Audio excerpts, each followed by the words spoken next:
Hello +1 class. अपना 4th unit work energy and power, इसका next topic है collisions. Collisions मतलब सिंपल लैंग्वेज टकराना। ਜਦੋਂ ऑब्जेक्ट्स आपस 'ਚ क्रैश करते हैं एक दूजे नाल, दैट इज़ कोलिजन। व्हीकल्स ਤੁਸੀਂ क्रैश ਕਰਦੇ ਦੇਖੇ ਆ, ਹੈ ਨਾ। ਹਥੌੜੇ ਨਾਲ ਕਿੱਲ ਕੱਢਦੇ ਆਪਾਂ, hammer striking a nail, this is also collision. Billiard खेलते देखिया तुसी, बाल्स आपस च कलाइड करदियां ने। कैरम दे कॉइन्स आपस च कलाइड करते हैं। ਜਿਹੜਾ ਇਹ ਕੋਲੀਜ਼ਨ ਹੁੰਦਾ ਹੈ ਮਾਈਕਰੋਸਕੋਪਿਕ ਲੈਵਲ ਤੋਂ, ਮਤਲਬ ਛੋਟੇ ਛੋਟੇ ਜਿਹੜੇ ਬੈਕਟੀਰੀਆ ਹੈਗੇ ਆ ਉਹ ਵੀ ਆਪਸ 'ਚ ਕੋਲਾਈਡ ਕਰਦੇ ਰਹਿੰਦੇ ਆ। ਐਂਡ ਐਸਟ੍ਰੋਨੋਮਿਕਲ ਆਬਜੈਕਟਸ ਇਹ ਵੀ ਆਪਸ 'ਚ ਕੋਲਾਈਡਸ ਕਰਦੇ ਰਹਿੰਦੇ ਆ। ठीक है, स्टार्स कोलाइड करती हैं, गैलेक्सीज कोलाइड करती हैं। सो अज का अपना टॉपिक है कोलिजन्स। कोलिजन एक आइसोलेटेड इवेंट है, मतलब ये अपने आप च जिवें दो ऑब्जेक्ट कोलाइड कर रहे हैं, दो सिस्टम ऑब्जेक्ट का आइसोलेटेड सिस्टम होएगा। एक दूजे ते स्ट्रोंग फोर्सिस लगाते हैं दोनों ऑब्जेक्ट जदों कोलाइड कर रहे होंदे हैं, ठीक है। बट यह जोड़ा फोर्स लगता है बहुत छोटे टाइम लिए होंदा है, for a relatively short time.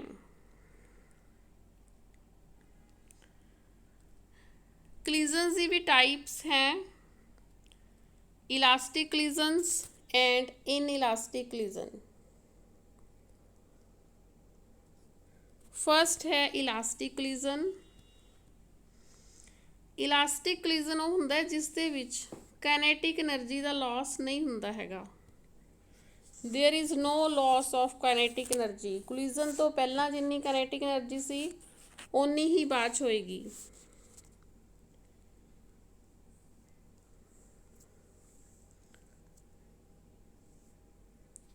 Collision दे विच आपां जे इन टोटल गल करिए तां दो ला हुंदे हैं, law of conservation of linear momentum and law of conservation of energy.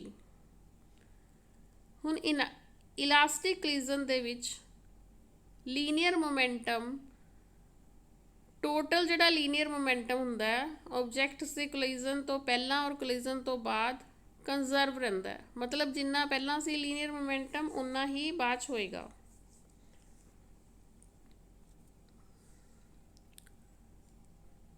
Total kinetic energy of the system is also कंजर्वड, ठीक है। इलास्टिक कोलिजन की मेन गल ये है कि इस दे विच काइनेटिक एनर्जी कंजर्व रहिंदी है, मतलब इस च काइनेटिक एनर्जी का कोई लॉस नहीं हुंदा हैगा।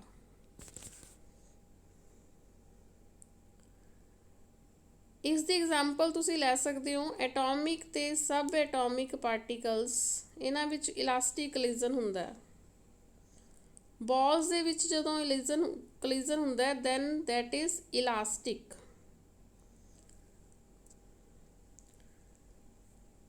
After the collision the bodies completely regain from their deformities. Collision नाल टकरान नाल जे वो डिफॉर्म होईयां तां वो अपनी ओरिजिनल पोजीशन च दोबारा आ जांदियां ने।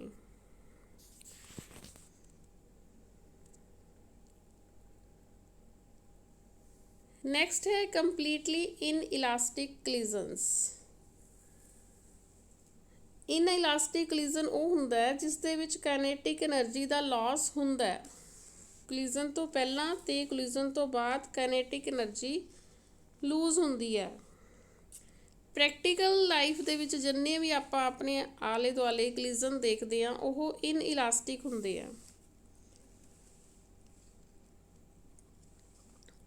जे कोलाइडन तो बाद दो बॉडीज़ आपस एक दूजे नाल स्टिक कर जांदियां, मतलब चिपक जांदियां ने, दैन ओहो जिहड़ा कोलिजन होएगा वो परफेक्टली इन इलास्टिक होएगा। सपोज करो तुसी वॉल के उत्ते, कंध के उत्ते चिक्कड़ गेर रहे हो, मड थ्रोन ऑन वॉल, ठीक है। So the loss of kinetic energy of mud is complete. So this collision is perfectly inelastic, ठीक है। In completely inelastic collision, the total linear momentum is conserved. The total kinetic energy of the system is not conserved. After the collision, the bodies stick together and move with common velocity.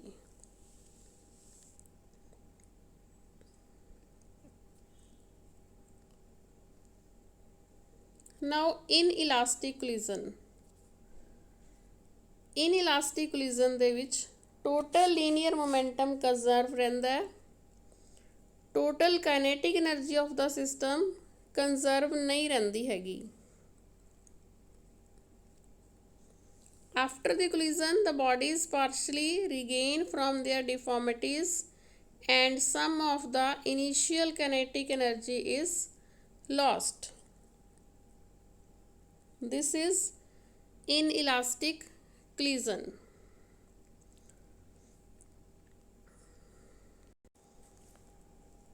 Example है दी ਆਪਾਂ rubber ਬਾਲ ਨੂੰ ਕਿਸੇ ਸਖਤ ਫਰਸ਼ ਤੇ hard floor ਤੇ ਗੇਰਦੇ ਹਾਂ ਤਾਂ ਬਾਲ ਤੇ ਫਲੋਰ ਦੇ ਵਿੱਚ ਜਿਹੜਾ ਕਲਿਜ਼ਨ ਹੁੰਦਾ ਉਹ ਇਲਾਸਟਿਕ ਹੁੰਦਾ ਹੈ. ਬਾਲ ਦੇ ਵਿੱਚ ਕੋਈ ਕਾਈਨੈਟਿਕ એનર્ਜੀ ਦਾ ਲਾਸ ਨਹੀਂ ਹੋਏਗਾ. ਇਹ ਆਪਣੀ ਓਰੀਜਨਲ ਹਾਈਟ ਤੇ ਦੁਬਾਰਾ ਰਿਬਾਊਂਡ ਹੋ ਜਾਏਗੀ, ਉਛਲ ਕੇ ਦੁਬਾਰਾ ਆਪਣੀ ਓਰੀਜਨਲ ਹਾਈਟ ਤੱਕ ਆ ਸਕਦੀ ਹੈ. ਬਟ ਤੁਸੀਂ ਐਕਚੁਅਲੀ ਪ੍ਰੈਕਟਿਸ 'ਚ ਦੇਖੋਗੇ ਕਿ ਦੁਬਾਰਾ ਉਹ ਉਨੀ ਹਾਈਟ ਤੱਕ ਕਈ ਵਾਰ ਨਹੀਂ ਪਹੁੰਚਦੀ ਹੈਗੀ, ਹਾਈਟ ਸ਼ਾਰਟਰ ਰਹਿ ਜਾਂਦੀ ਹੈ. ਠੀਕ ਹੈ, ਉਛਲ ਕੇ ਉਹ ਜਿੱਥੋਂ ਆਪਾਂ ਗੇਰੀ ਸੀ ਉਨੀ ਹਾਈਟ ਕਵਰ ਨਹੀਂ ਕਰ ਪੈਂਦੀ ਹੈਗੀ. ਸੋ ਥੋੜ੍ਹੀ ਜਿਹੀ ਆਪਾਂ ਕਹਾਂਗੇ ਲਾਸ ਆਫ ਕਾਈਨੈਟਿਕ એનર્ਜੀ ਹੋ ਗਿਆ. ਸੋ ਇਹ ਇਸ ਤਰ੍ਹਾਂ ਦਾ ਕੋਲਿਜ਼ਨ ਜਿਹੜਾ ਹੈਗਾ ਇਨਇਲਾਸਟਿਕ ਹੈ, ਥੋੜ੍ਹਾ ਬਹੁਤ ਇਨਇਲਾਸਟਿਕ ਹੈ.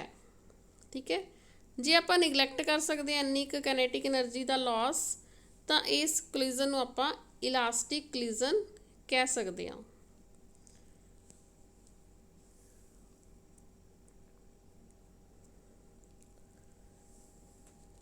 Total momentum of an isolated system is always conserved whether the collision is elastic or inelastic.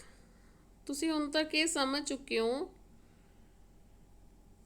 total energy and linear momentum elastic collision ਹੈ ਚਾਹੇ inelastic collision ਹੈ, ਦੋਨਾਂ ਵਿੱਚ ਕੰਜ਼ਰਵ ਰਹਿੰਦਾ ਹੈ. But kinetic energy elastic collision ਦੇ ਵਿੱਚ ਕੰਜ਼ਰਵ ਨਹੀਂ ਰਹਿੰਦੀ ਹੈਗੀ. ਇਲਾਸਟਿਕ collision ਦੇ ਵਿੱਚ ਕਾਈਨੈਟਿਕ એનર્ਜੀ ਕੰਜ਼ਰਵ ਰਹਿੰਦੀ ਹੈ.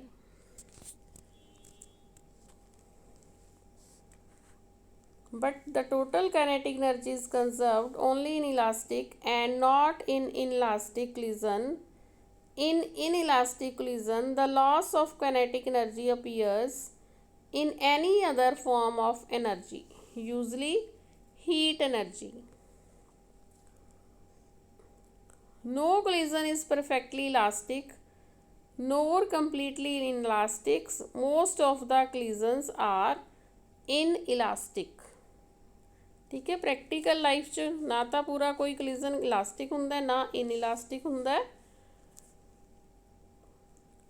ਹੁਣ ਆਪਾਂ ਅਗਲਾ ਟੌਪਿਕ ਕਰਾਂਗੇ ਆਪਣਾ ਇਸ ਕੋਲਿਜ਼ਨ ਦਾ ਹੀ ਨੈਕਸਟ ਟੌਪਿਕ ਹੈ ਇਲਾਸਟਿਕ ਕੋਲਿਜ਼ਨ ਇਨ 1 ਡਾਇਮੈਂਸ਼ਨ. 1 ਡਾਇਮੈਂਸ਼ਨ ਮਤਲਬ ਆਪਾਂ ਇੱਕ ਸਟ੍ਰੇਟ ਲਾਈਨ 'ਚ ਦੋ ਬਾਲਸ ਲੈ ਲਾਂਗੇ, ਇੱਕ ਸਟ੍ਰੇਟ ਲਾਈਨ 'ਚ ਸਪੋਜ਼ ਕਰਾਂਗੇ ਕਿ ਉਹ ਮੂਵ ਕਰ ਰਹੀਆਂ ਨੇ.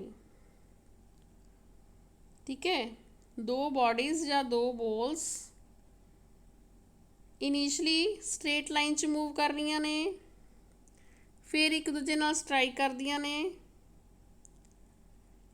ਸਟਰਾਈਕ ਕਰਨ ਦੌਰਾਨ ਕੋਈ ਵੀ ਕਾਈਨੈਟਿਕ એનર્ਜੀ ਦਾ ਲਾਸ ਨਹੀਂ ਹੁੰਦਾ ਤੇ ਉਸੇ ਸਟ੍ਰੇਟ ਲਾਈਨ 'ਚੋਂ ਦੁਬਾਰਾ ਕੋਲਿਜ਼ਨ ਤੋਂ ਬਾਅਦ ਮੂਵ ਕਰਨ ਲੱਗ ਜਾਂਦੀਆਂ. If the initial and final velocities of both the bodies are along the same straight line, then the collision is called one-dimensional or head-on collision.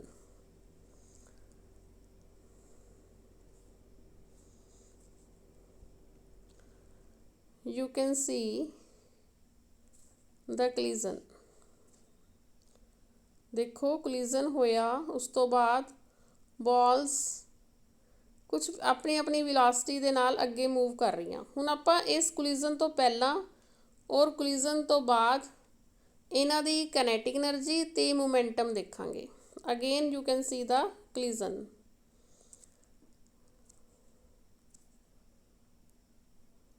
right,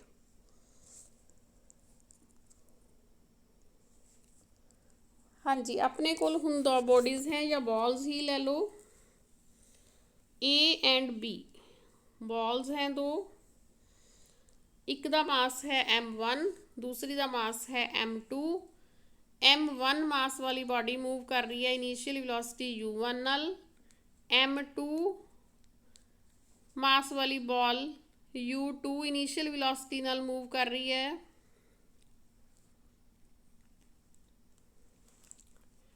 right, दो बॉल्स कोलाइड करदियां ने। ये जिहड़ा कोलिजन है perfectly elastic collision है। Collision तो बाद body का मास तो बिल्कुल चेंज नहीं होएगा, m1 m2 रहेगा, बट वेलोसिटी v1 ते v2 हो जाएगी। इस च v2 जिहड़ी है v1 तो वड्डी होएगी, मतलब v2 ग्रेटर वेलोसिटी होएगी, v1 लैसर वेलोसिटी होएगी।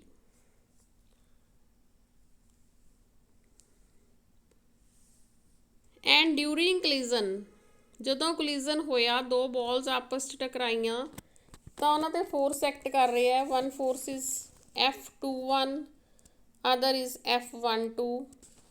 ठीक है, इन्हों की डायरेक्शन होएगी ऑपोजिट।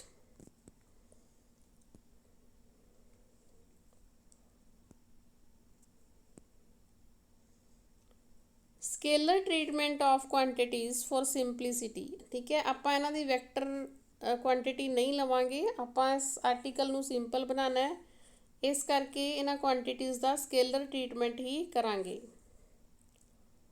क्योंकि वैसे भी एनर्जी जिहड़ी है स्केलर कॉन्सैप्ट है। आपां क्या इलास्टिक कोलिजन दे विच मोमेंटम कंजर्व रहिंदा है।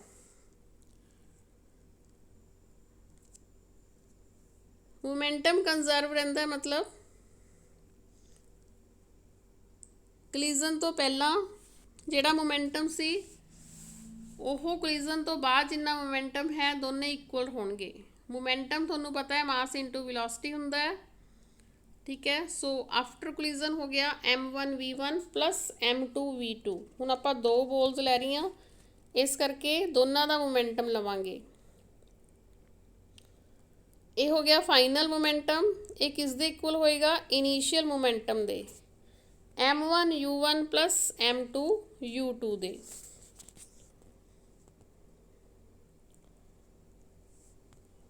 उस तो बाद ये इक्वेशन बन गई, तुसीं इस थोड़ा चेंज कर लियो, m1 वाली टर्म दे नाल u1 माइनस v1 आएगा। ठीक है, यह इक्वेशन बनेगी m2 ब्रैकेट दे विच v2 minus u2 is equal to m1 u1 minus v1। Elastic collision है, इस करके काइनेटिक एनर्जी भी कंजर्व रहेगी। Half m1 v1 square plus half m2 v2 square. यह है आफ्टर कोलिजन दोने बॉल्स की kinetic energy, first ball plus second ball. यह इक्वल होएगी kinetic energy before collision, half m1 u1 square plus half m2 u2 square. इस दे विच half जिहड़ा है कैंसल हो जाएगा, it will become m2 bracket दे विच v2 square minus u2 square will be equal to m1। Again इत्थे थोड़ा चेंज कर लियो, ब्रैकेट दे विच m1 तो बाद जिहड़ी ब्रैकेट है इत्थे आएगा u1 square minus v1 square. हुण आपां इक्वेशन 3 ਨੂੰ ਇਕੁਏਸ਼ਨ 2 ਨਾਲ ਡਿਵਾਈਡ ਕਰਨਾ ਹੈ। ਦੇਖੋ ਤੁਸੀਂ ਨਾਲ ਨਾਲ ਕਾਪੀ ਤੇ ਲਿਖੀ ਜਾਓ। इक्वेशन 2 एंड 3 दोबारा लिख लो, चेंज करके लिखनी है।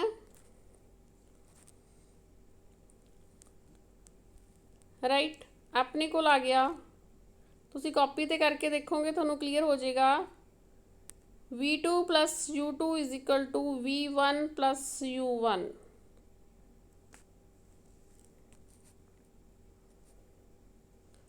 इस चो आप V2 की वैल्यू कर सकते हैं, that is V1 plus U1 minus U2।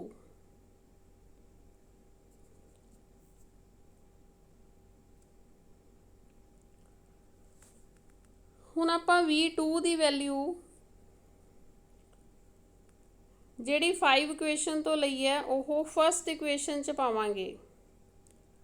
Now first equation देखो, दिस इज फस्ट इक्वेशन।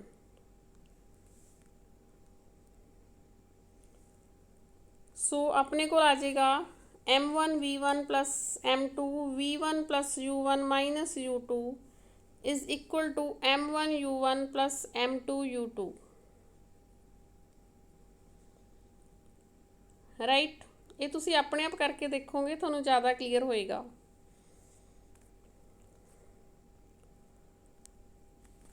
सो हुण आपां V1 कॉमन ले लिया,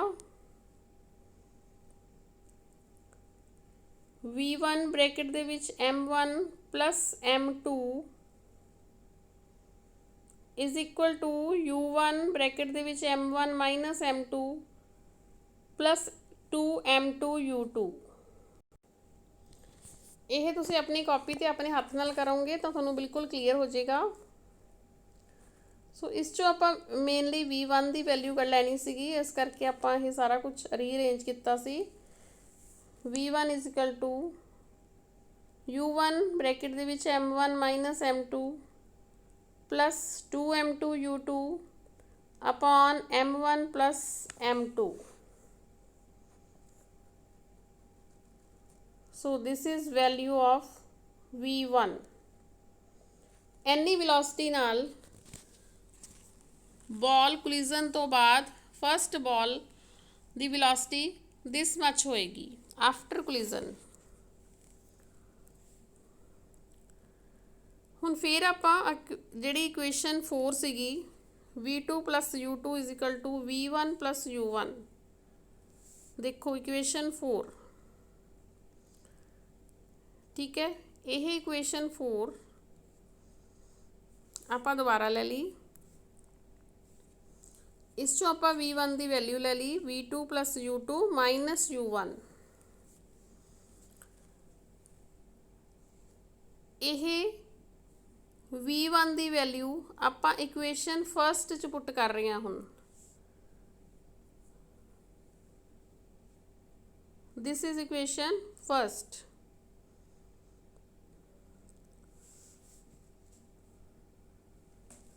राइट, आपां V1 की वैल्यू पुट करती।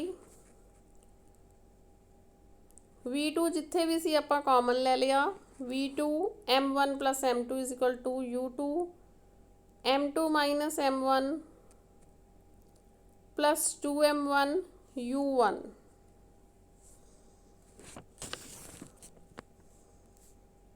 सो इत्थों आपां नूं V2 की वैल्यू आ गई 2M1 U1 plus U2 bracket दे विच M2 minus M1 upon M1 plus M2। This is value of V2। यह वेलोसिटी है सेकेंड बॉल दी आफ्टर कोलिजन।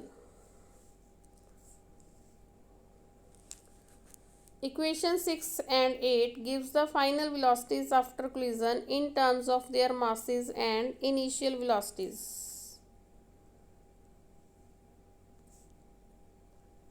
दोनों इक्वेशनस आपां दोबारा लिख लिया V1 ते V2 दियां।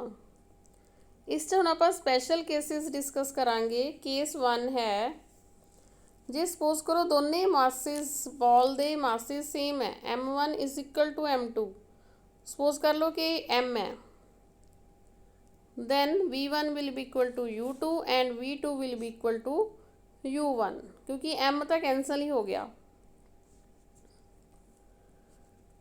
ਇਸ ਤੋਂ ਆਪਾਂ ਨੂੰ ਪਤਾ ਲੱਗਦਾ ਹੈ ਕਿ ਬੋਡੀਜ਼ ਜਿਹੜੀਆਂ ਹੈਗੀਆਂ ਆਪਣੀ ਵੈਲੋਸਿਟੀਜ਼ ਆਫਟਰ ਕੋਲਿਜ਼ਨ ਇੰਟਰਚੇਂਜ ਕਰ ਲੈਣਗੀਆਂ।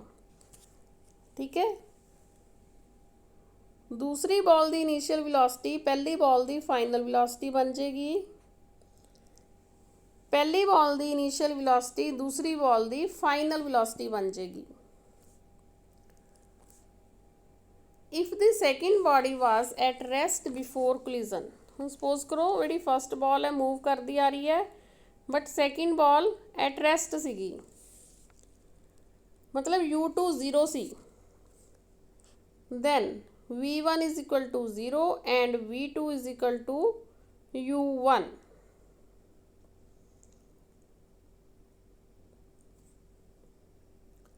The first body comes to rest and pushes the second body with its initial speed। ठीक है, फर्स्ट बॉडी आप तो रेस्ट ते आ जाएगी बट सैकेंड बॉडी नू अपनी इनिशियल स्पीड नाल मूव कराएगी।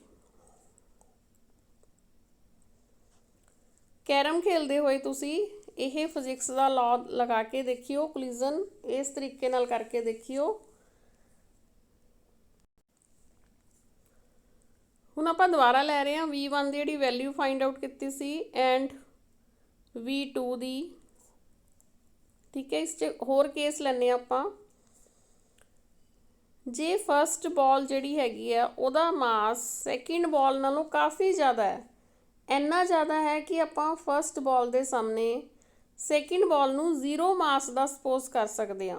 दैन v1 अप्रॉक्सीमेटली इक्वल हो जाएगी u1 दे, ते v2 अप्रॉक्सीमेटली इक्वल हो जाएगी 2u1 minus u2 they.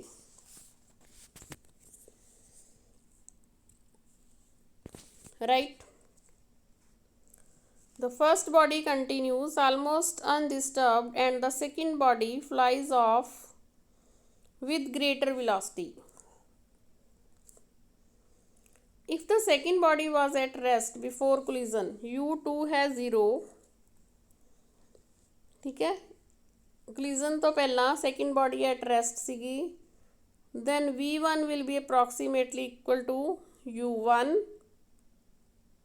v2 approximately equal to 2u1।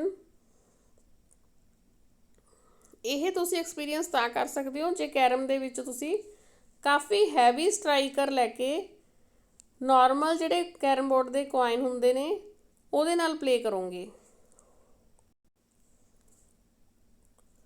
ਹੁਣ ਫਿਰ ਆਪਾਂ ਇਕੁਏਸ਼ਨ 6 ਐਂਡ ਇਕੁਏਸ਼ਨ 8 ਲਿਖ ਲਈ। ਕੇਸ 3 ਲੈ ਲਿਆ। सपोज करो सैकेंड बॉल फस्ट बॉल नालों बहुत ज़्यादा हैवी मास दी है एंड आपां m1 फस्ट मास नूं 0 भी कंसीडर कर सकते हैं। Then v1 will be approximately equal to minus u1 plus 2u2 and v2 approximately equal to u2। The second body continues almost undisturbed. ठीक है, सैकेंड बॉडी जिहड़ी हैगी है वो अपनी उही वेलोसिटी नाल मूव करती रहेगी। If the second body was at rest before collision, मतलब u2 जे 0 है, then v1 भी approximately equal to minus u1 and v2 approximately 0। The second body continues to be at rest and the first body reverses its direction with its initial speeds. ये अपने सब cases हैं। यह सी अपना article elastic collision in one dimension. बच्चों ये तुसी आप अपनी कॉपी ते जरूर करके देखना है। ठीक है, ये जस्ट मैं जी स्लाइड्स बनाई है गाइडेंस लिए सी, जब तक तुसी अपने आप नहीं करते है थोनू ये डिटेल नहीं समझ आनी हैगी। ठीक है, जे कोई प्रॉब्लम आती है तो मैनू जरूर पूछना है। ओके, इस तो बाद आपां इलास्टिक कोलिजन इन 2 डायमेंशनस वाले आर्टिकल नाल एक वीडियो होर बना के जल्दी मिलते हैं। ठीक है, ओके बेटा, थैंक यू, टेक केयर।